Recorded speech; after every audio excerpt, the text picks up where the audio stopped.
Anga kwenye barabara kuu ya kutoka Kandui kuelekea Malaba zilitatizika kwa muda baada ya wakazi wa eneo hilo kujitokeza na kushiriki maandamano ya kukashifu hatua ya mbunge wao Jack Wamboka kuondolewa kwenye wadhifa wake wa uwenyekiti wa kamati ya uwekezaji katika bunge la kitaifa. Wakiwa wamebeba mabango na kuwasha mioto kwenye barabara hiyo, wanasema hatua ya kuondolewa kwa mbunge wao kwenye wadhifa huo umetokana na msimamo wake wa kutetea wananchi dhidi ya maovu ambayo yanafanywa na serikali ya Rais William Ruto. Wameapa kusimama na mbunge wao hadi wakati ukweli utakapobainika.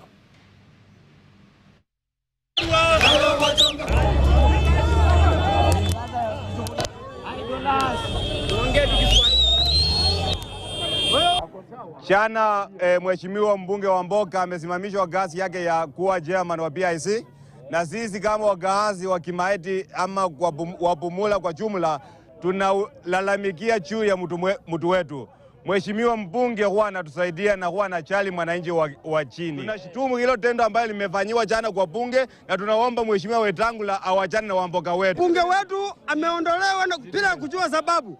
Serikali yetu ya Kenya haitaki ukweli usemwe.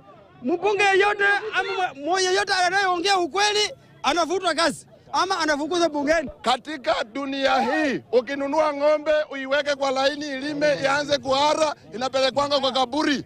Lakini hii ng'ombe yetu yenye nalima mzuri ndio wanataka kuitoa.